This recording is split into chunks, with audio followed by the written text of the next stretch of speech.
Hi ಎಲ್ಲರಿಗೂ ನಮಸ್ಕಾರ. ಆರ್ಯಸ್ cooking ಅರೆನೆಗೆ ಸ್ವಾಗತ. ನಾನಿವತ್ತು ಸಿಂಪಲ್ಲಾಗಿ ಮೆಂತ್ಯ ಚಪಾತಿನ ಮಾಡ್ತಾಯಿದ್ದೀನಿ. ಆಫೀಸಿಗೆ ಹಾಗೆ ಮಕ್ಕಳು ಸ್ಕೂಲ್ ಲಂಚ್ ಬಾಕ್ಸಿಗೆ ತುಂಬಾ ಈಸಿಯಾಗಿ ಮಾಡಿಕೊಡ್ಬೋದು. ಮಕ್ಕಳು ಕೂಡ ಇಷ್ಟಪಟ್ಟು ತಿಂತಾರೆ. ನೋಡಿ, ತುಂಬ ಸಾಫ್ಟಾಗಿ ತುಂಬ ಚೆನ್ನಾಗಿ ಬಂದಿದೆ. ಹಾಗಿದ್ರೆ ಬನ್ನಿ ಹೇಗೆ ಮಾಡೋದು ಅಂತ ನೋಡೋಣ. ಮೊದಲಿಗೆ ನಾನಿಲ್ಲಿ ಒಂದು ಮಿಕ್ಸಿಂಗ್ ಬೌಲ್ನ ತೊಗೊಂಡಿದ್ದೀನಿ. ನಾನಿಲ್ಲಿ 3 ಕಪ್ಪಷ್ಟು ಗೋಧಿ ಹಿಟ್ಟನ್ನು ತೊಗೊಂಡಿದ್ದೀನಿ. ನಾನಿಲ್ಲಿ 3 ಕಪ್ಪು ಗೋಧಿ ಹಿಟ್ಟಿಗೆ 1/4 ಕಪ್ಪಷ್ಟು ಕಡಲೆ ಹಿಟ್ಟನ್ನ ತೊಗೊಂಡಿದ್ದೀನಿ. ಕಡಲೆ ಹಿಟ್ಟನ್ನ ಹಾಕೋದ್ರಿಂದ ಮೆಂತ್ಯ ಚಪಾತಿ ಕೂಡ ಚೆನ್ನಾಗಿರುತ್ತೆ, ಹಾಗೆ ಫ್ಲೇವರ್ ಕೂಡ ಚೆನ್ನಾಗಿರುತ್ತೆ. ಅದಕ್ಕೋಸ್ಕರ ನಾನು ಕಡಲೆ ಹಿಟ್ಟನ್ನ ಹಾಕೋತಾ ಇದ್ದೀನಿ. ನೆಕ್ಸ್ಟು 1/4 ಟೇಬಲ್ ಸ್ಪೂನಷ್ಟು ಅಚ್ಚ ಖಾರದ ಪುಡಿ, ಹಾಗೆಯೇ 1/4 ಟೇಬಲ್ ಸ್ಪೂನಷ್ಟು ಓಮ್ ಕಾಳನ್ನ ತೊಗೊಂಡಿದ್ದೀನಿ. ಓಮ್ ಕಾಳನ್ನ ನಾವು ಇಲ್ಲಿ ಸ್ವಲ್ಪ ಕ್ರಷ್ ಮಾಡಿ ಹಾಕ್ಕೋಬೇಕು. ನೆಕ್ಸ್ಟು 1/4 ಟೇಬಲ್ ಸ್ಪೂನು ಅರಿಶಿನ ಹಾಕ್ಕೊಂಡಿದ್ದೀನಿ. ಹಾಗೆಯೇ 1 ಟೇಬಲ್ ಸ್ಪೂನು ಬಿಳಿ ಎಳ್ಳನ್ನು ಹಾಕ್ಕೊಂಡಿದ್ದೀನಿ. ಹಾಗೆ ರುಚಿಗೆ ತಕ್ಕಷ್ಟು ಉಪ್ಪು, ಹಾಗೆಯೇ ಅರ್ಧ ಟೇಬಲ್ ಸ್ಪೂನಷ್ಟು ಶುಂಠಿ ಬೆಳ್ಳುಳ್ಳಿ ಪೇಸ್ಟು, 1 ಹಸಿರು ಮೆಣಸಿನ್ಕಾಯಿನ ಜಜ್ಜಿ ಹಾಕ್ಕೊಂಡಿದ್ದೀನಿ. ಹಾಗೆ 1 ಕಪ್ಪಷ್ಟು ಸಿಹಿ ಮೊಸರನ್ನ ಹಾಕೋತಾ ಇದ್ದೀನಿ. ಹಾಗೆಯೇ ಚೆನ್ನಾಗಿ ತೊಳೆದು ಕಟ್ ಮಾಡಿ ಇಟ್ಕೊಂಡಿರೋ ಅಂಥ ಮೆಂತ್ಯ ಸೊಪ್ಪನ್ನು ಹಾಕ್ತಾಯಿದ್ದೀನಿ. ಮೆಂತ್ಯ ಸೊಪ್ಪಿನ ಜೊತೆಗೆ ಸ್ವಲ್ಪ ಕೊತ್ತಂಬರಿ ಸೊಪ್ಪನ್ನು ಕೂಡ ಚೆನ್ನಾಗಿ ತೊಳೆದು ಕಟ್ ಮಾಡಿ ಹಾಕ್ತಾಯಿದ್ದೀನಿ. ಸೊಪ್ಪನ್ನ ಆದಷ್ಟು ಚಿಕ್ಕ ಚಿಕ್ಕದಾಗಿ ಕಟ್ ಮಾಡಿ ಹಾಕಿ, ಹಾಗೆಯೇ 1 ಟೇಬಲ್ ಸ್ಪೂನಷ್ಟು ಎಣ್ಣೆನ ಹಾಕ್ತಾಯಿದ್ದೀನಿ. ಇಷ್ಟು ಇಂಗ್ರೀಡಿಯೆಂಟ್ಸ್ನ ಹಾಕಿದ ಮೇಲೆ ಚೆನ್ನಾಗಿ ಮಿಕ್ಸ್ ಮಾಡ್ಕೋಬೇಕು. ಸೊಪ್ಪು ಹಾಗೆ ಮಸಾಲ ಎಲ್ಲ ಹಿಟ್ಟಿನ ಜೊತೆ ಸ್ವಲ್ಪ ಡ್ರೈ ಆಗಿ ಹಾಗೆಯೇ ಮಿಕ್ಸ್ ಮಾಡ್ಕೋಬೇಕು. ಇಷ್ಟು ಡ್ರೈ ಆಗಿ ಮಿಕ್ಸ್ ಮಾಡ್ಕೊಂಡ್ಮೇಲೆ ಸ್ವಲ್ಪನೇ ನೀರನ್ನ ಹಾಕ್ಕೊಂಡು ಹಿಟ್ಟನ್ನು ಮಿತ್ಕೋಬೇಕಾಗುತ್ತೆ.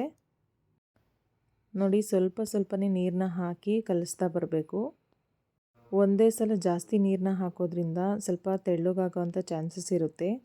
ನೋಡಿ, ಸ್ವಲ್ಪನೇ ನೀರನ್ನ ಹಾಕಿ ಚೆನ್ನಾಗಿ ನಾದು ಇಟ್ಕೊಂಡಿದ್ದೀನಿ. ಹಿಟ್ಟನ್ನು ಕಲಸಿದ ಮೇಲೆ 10 ನಿಮಿಷ ನೆನೆಯೋದಕ್ಕೆ ಬಿಡಬೇಕು. ನಾನೀಗ 10 ನಿಮಿಷ ಆದಮೇಲೆ ತೋರಿಸ್ತಾ ಇದ್ದೀನಿ. ಇನ್ನೊಂದು ಸಲ ಹಿಟ್ಟನ್ನು ನಾದ್ಕೊಂಡು ಬಾಲ್ ಸೈಜಲ್ಲಿ ಸ್ವಲ್ಪನೇ ಹಿಟ್ಟನ್ನು ತಗೊಂಡು ರೌಂಡ್ಗೆ ಮಾಡಿ ಇಟ್ಕೋಬೇಕು. ಈ ರೆಸಿಪಿನ ತುಂಬ ಈಸಿಯಾಗಿ ಮಾಡ್ಕೋಬೋದು. ಈ ಥರ ಒಂದು ಸಲ ಮೆಂತ್ಯ ಚಪಾತಿನ ಮಾಡಿ ಹೇಗಿತ್ತು ಅಂತ ಕಮೆಂಟ್ ಮಾಡಿ.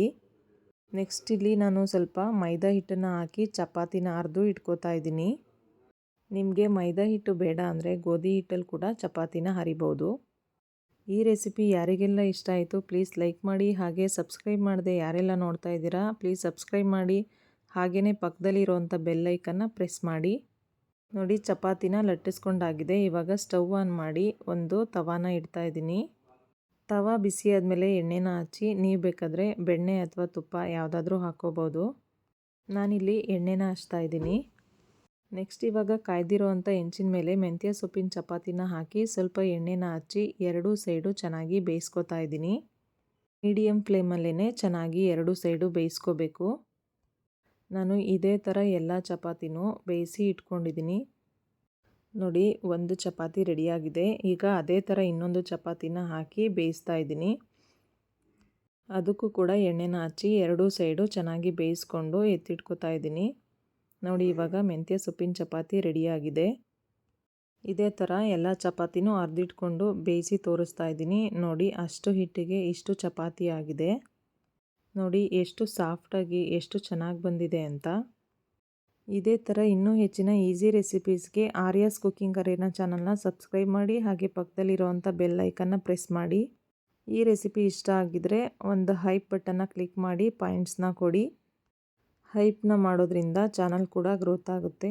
Thank you all. Thanks for watching.